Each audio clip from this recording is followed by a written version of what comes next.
amakuru akomoka ahantu hizewe maze gutohoza nuko abagore bo muri iyi minsi imyitwarire yanyu disipurine rwose iragirwa ku mashyi. Umugabo araba akigera ku muhanda aganira na bagenzi be, agaca mu kabari agafata agacupa kamwe, saa 12 ukabura amuhamagaye uti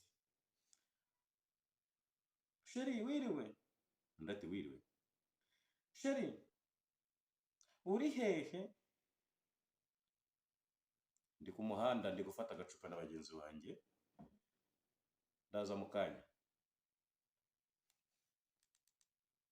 Saa moya umugore sheri ariko igihe wambwiriye kuri ku muhanda izo nzoga unywa ntabwo zirangira, si ubwo wajya utaha?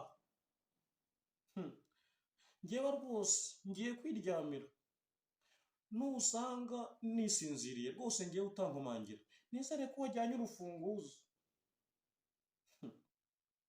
Sawa sawa nyine. Sawa.